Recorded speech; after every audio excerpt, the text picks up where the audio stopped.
What's up? It is Cody from the Keepers of Nerddom. How you all doing? We are back to our series of Is It Accurate with some more German vehicles. This is where the rubber hits the road, right? We evaluate, is it good for the game? Is it accurate to the concept? And today we're going to actually have 3 of our 5 be 15 points.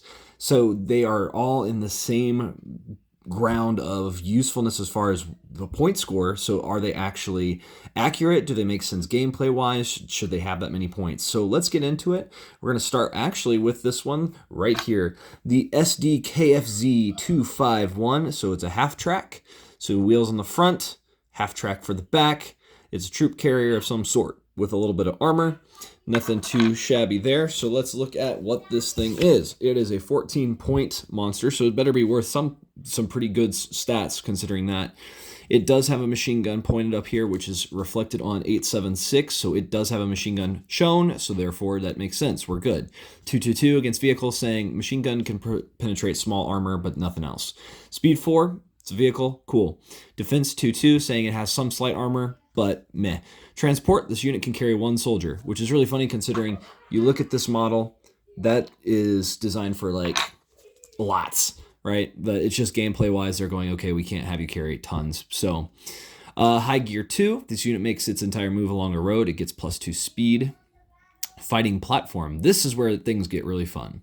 A soldier carried by this unit can attack during your assault phase if this unit doesn't move during that phase. So here's what happens. You can actually keep a soldier on here. These are interesting types of vehicles, right? Because this is just crazy. Okay, how to explain this truly well. Like, you could hide a troop in here that you really need to stay safe, such as Panzer Shrek or a, oh my goodness, the smaller ones. It'll come to me later. But like anti-tank weapons, so you could at least protect them or get them up to the enemy and be able to still fire that turn, because high gear 2 plus the speed 4. So you can move up to 7 because you get a +1 bonus just for moving along a road anyway. So this thing, is it worth its points? Yeah, it is. Is it accurate? I mean, it should carry way more soldiers, but I love that it actually gives you, yeah, you can fire out of this because it's open hatched. Or open top, really. This is cool. Like, overall, I'd say decently accurate. It works. It's a little expensive, but you're also potentially paying for the soldier inside of it as well as this to get it up there and do some crazy shenanigans. And the British have this as well, where they can show up and just decimate things. It's fascinating to see. So, yeah, decently accurate. I'm fine with it. It works. The next one is actually one I pulled, and I was disappointed when I first pulled it. It was another one of those things that you get, and you go, ugh, really? And then you realize what you actually have is something very special. It's a rare. It's not gonna be a very big common. And apparently it was the first rare for that set, because 35 is the SDKFZ, and then 36 is this one from that same set, and it's the SIG 33.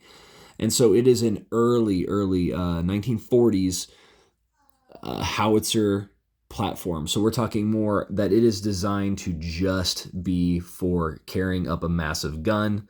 This thing is just, it performs one function, right? Just bombardment and harassment. It's not going to necessarily have a lot of armor. It's because the gun it's got in here is so heavy, it can't have a whole lot of armor. So we're going to look at the SIG 33. 15 points here. This is the start of our 15 point. It says it's got 3 speed, and I don't have anything information about this thing because it was so early war and apparently not used, but like a whole lot apparently. And just kind of weird because even here it says the SIG 33 combined a 150 millimeter howitzer and the chassis of a Panzer I to create the first German assault gun. So this is a Panzer I. Like, this is one of the few points in this game where you'll have a Panzer I chassis in any way being used. And so it's got a 2-2 armor. I'm shocked it didn't even go 3 speed because of how heavy that's going to be. But it's obviously not got much armor at all. So it's saying, yeah, there's some steel there, but that's about it. 997, very effective against troops, obviously, because it's got a massive gun that's a howitzer. 864, so even against vehicles, it can do some things. It is not an anti-tank weapon, okay? So fixed howitzer, this unit can attack only units in front of it. That perfectly makes sense.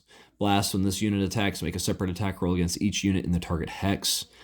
So you get to attack multiple things that are in the hex, including friendlies. So bombardment, this unit's attacks ignore cover. They don't get a cover roll because it's just exploding and it's hitting everything. Is this accurate? Actually, I think this thing is perfectly accurate, other than maybe the speed being a little too fast. I don't know. This is fantastic example of good game design, fun, and actually this is a perfect harassment for anti-infantry that come up onto the objectives and you can't hardly get them off. This is the thing you use to get rid of them because they don't get their cover.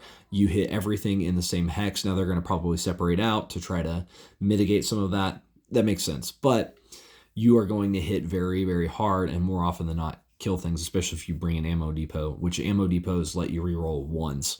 So when you hit 50-50 shots of 4, 5s, and 6s, and then you can reroll ones, that's going to up your odds pretty fast. So our next vehicle is an anti-tank vehicle. This is the STUG 3. And so this is the OSF-D. So 1941. Let's see. So it entered in 1940.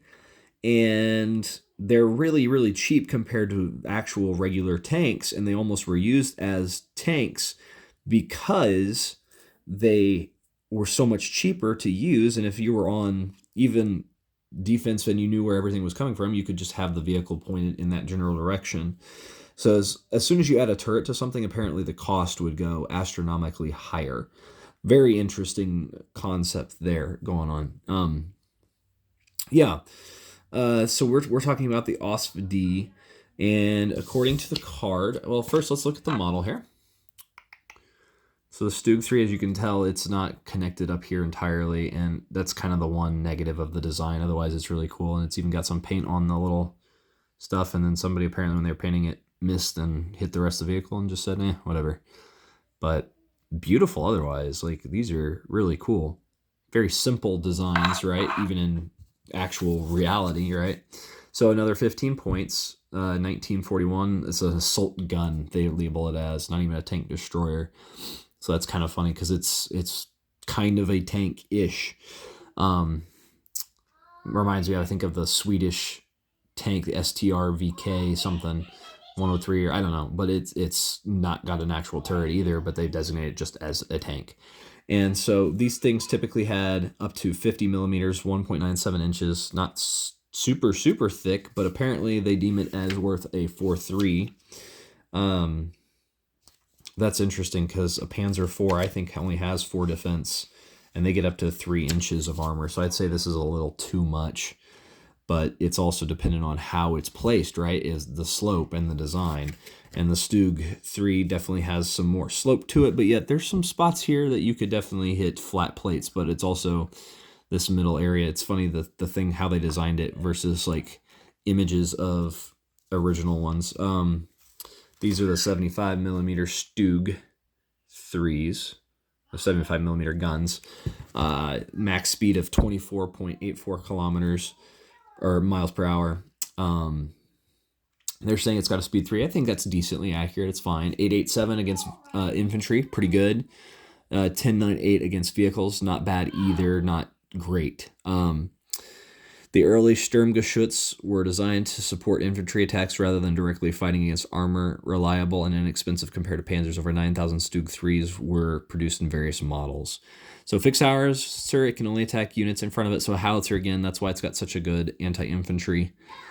Seasoned crew. Units attacked by this unit get -1 on cover rolls against this unit's attacks. So those are one of those things I'm never a fan of, just because you're saying that the crew inside is good, but how do you prove that that's a good crew, right? And it's not just a lame sauce somebody else. Yeah, just an interesting concept here. I love seeing the STUGs. I prefer not to use them very often, just because if you have a Hetzer, take a Hetzer, right? And as we get a little bit higher up on the stuff, you'll see why. Like, a Hetzer is just that much more capable than anything else in the anti-tank department. Because I even have like a Jagdpanzer IV, and why take a Jagdpanzer IV when you can take a Hetzer, right? Because the Hetzer does just as much work, if not more so, because it's cheaper. So Is it accurate? I think overall it's accurate other than the season crew, because really, how do you prove that? Like, that's kind of silly stuff. So we'll go from there. Well, the next little thing is something actually captured off of Great Britain, which normally I'd say, oof, don't put models of things that were captured from other things. However, with taking over France and beating the British Expeditionary Force and how much stuff was left in Great Britain, or sorry, in France, whenever France fell, like really the Germans had so much stuff from Britain and from France. And if anything, you could almost justify just using all of French vehicles and stuff from this game as German stuff, which would actually be kind of fun. Yeah, it's interesting. And so this is a Panzerjäger Brin 731E from 1944. For some reason, we're saying way later in the war, and it's got some interesting, it looks like almost rockets or Panzer Schrecks on the top here. And based on what we're seeing with stat-wise, I would guess that's what they are. So it's a speed 4, 2-2 defense, which, okay, cool. They're a little transport. Let's see if the Great Britain stuff actually has these things. It probably does. USSR, UK, Tetrarchs. I love when they like show you stuff that you go, I don't care about that whatsoever. Cruisers, Covenanters, Crusaders. It's like you go into the Great Britain stuff and you start looking around and you realize everything that they did was terrible. It's just, they finally figured out, like, at the very end of the war that, oh, hey, we should do it like this because it actually works. And it's like, oh, yeah, you're only, like, 12 years too late. And then for randomly they go, oh, that's some nice tank stuff, US. Let's make it into the Firefly and actually make it work. A universal carrier could go up to 29.8 miles per hour. So, I don't know. That's kind of weird to me. That's a little weird. That seems like they're giving this thing quite a bit of speed for a thing that doesn't really have that much functionality to it. So let's keep moving. Now, yeah, let me go one more thing on that. The STUG 3's 24.84. So they're saying this one is faster than the STUG, and it is slightly, so cool. Defense 2-2, it does have some slight armor. 6-4 against infantry. Again, no actual machine guns shown, so I have a hard time with that. 12-5 against vehicles, I'm pretty sure, yep, even in the picture, those are some sort of rockets or bazookas. Dismounted attack, while there are no enemy soldiers adjacent to this unit's short range against vehicles is 0 to 2 hexes. So that 12 attack can be out 2 hexes. I mean, this is awfully expensive, but you get a 12 attack that's 2 hexes out. It's pretty cool. I mean, I don't know. I like this. I really do. I think this is cool. It's just one of those vehicles that you go, I don't know how to judge it because it's so bizarre. The last thing we need to look at is the predecessor to the Wesp. Yep. So this is the early version of the Wesp, but this is the Martyr 2. And so these were the first idea, and this does turn, which is really cool. So you do have a turreted concept of sorts.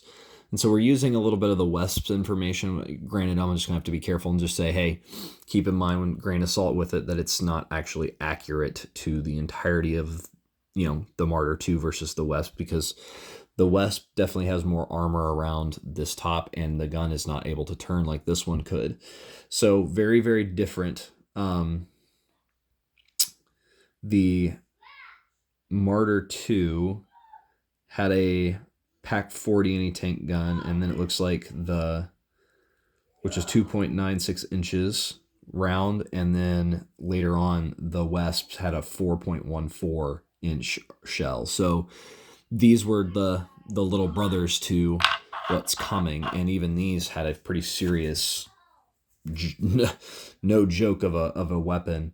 So the Wesp has up to 30 millimeters, 1.18 inches of armor, and I'm guessing this would have just as little, right? But for some reason they do say it has 3.2. I'll give it that, right?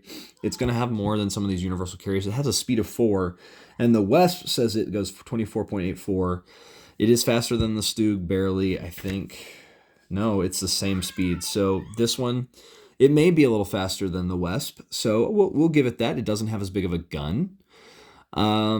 Bizarre, very bizarre. I don't know. I love the concept here. So it was designed to be a tank destroyer that relied on stealth and mobility to stalk enemy armor. However, it was hampered in its role by having a high silhouette and no overhead protection for its crew. Yeah, it's just open. And so cool concept that, you know, gets a bigger gun out on the field, but you've got an interesting limit here. So 654 on stats against infantry, useless for that really. 15, 13, 11, we are talking about a very serious gun for very cheap. This is the type of vehicle you want in the game to destroy other vehicles, right? This is good stuff. This is just an uncommon too. The little diamond right there. No turret. It can't attack vehicles only if they're in front of this unit, which is really funny considering this technically is a turret on the model itself and can completely spin almost all the way around, except when it hits this one little piece. I just find that really funny that it's like, nope, no turret, but it's like, well, what, but questions. And then open back, enemy units can use their anti-soldier attack values when attacking this unit from behind. I think other than the actual model having an actual technically like turret, quote unquote, this is decently accurate to what we've got here. The Wesp apparently was equipped later on with a howitzer. Yikes. So, geez. It's very interesting to see like how progression happens. So the Wesp, and I'll show you a picture right here because the early parts of this game did not actually have the Wesp, but it had the Martyr 2. And so you get just one version of it, and this is definitely the better in the way of it's an anti-tank weapon because you've got howitzers like the SIG-33 already. You don't necessarily need all of this stuff. So they try to really represent so you have options, different types of vehicles and uses, right? And so this is just one of those things that's big reality stuff, big picture stuff. So let me know down in the comments below what you think about this vehicle and just its concepts as well. I've been Cody from Keepers of Nerdom. Take care. Bye, y'all.